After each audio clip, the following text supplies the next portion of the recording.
Welcome back to TDD with SwiftUI. We have our first test, which we described in natural language.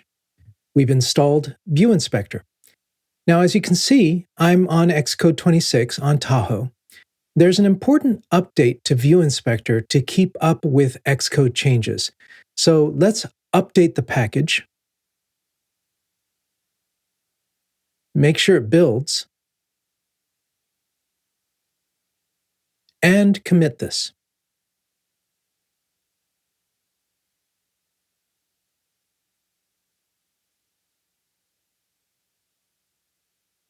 Many people do test-driven development starting from the assertion and working backwards. But for SwiftUI and ViewInspector, using code completion helps, so we'll start at the top and work down. Let's begin by importing ViewInspector. Based on the natural language description of our test, we're going to create a view. Then we find the counter. Actually, the whole view is the counter. The subview we want to find is the count. Pro tip: split your test in half, where part 1 is finding the view. I found this makes TDD a lot simpler with SwiftUI. Let's TDD just the first part. So now we code. The first step of TDD is to write a failing test. Let's create our CounterView. This is a view that doesn't yet exist. So we get a compilation error. Good! I have a separate video demonstrating the 3 laws of TDD, which leads us to focus on either the test code or the production code, but not both. Now we have enough test code to fail. So we switch hats to write just enough production code to pass. So let's create a SwiftUI view called CounterView. Another pro tip: put the test code and the production code side by side. For test-driven development, it makes sense to have the test code on the left. I would normally option-click the production code file to put it on the right, but that won't work for this video because I've made the font much bigger. So instead, let's open a second view and put the production code below the test code. I'll also hide the canvas. Now we can see everything we're working on. Let's remove the template text because we don't want to write more production code than the test asks for. Let's also remove the file header comment block. That is just enough that I predict this test will pass. Good.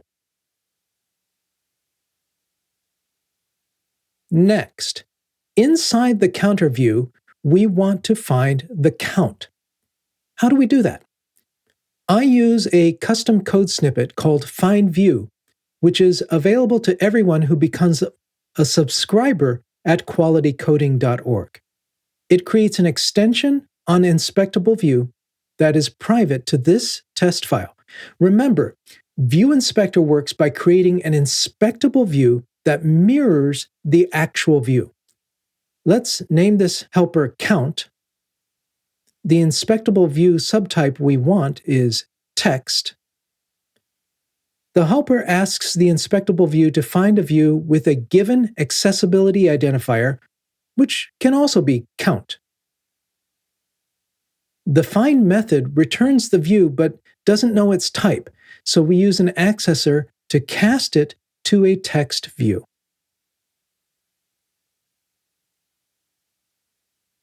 Back in the test, let's assign CounterView to a variable. I like to use SUT to indicate the system under test.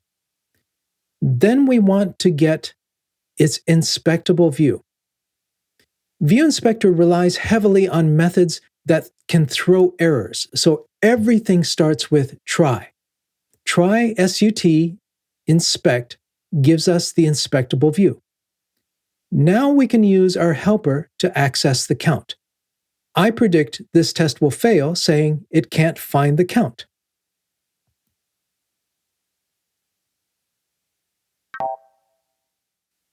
Because ViewInspector throws errors, it's not easy to see the error directly in the source code annotations. So click here to see the error or go to the issue navigator. There we can see search did not find a match. Perfect.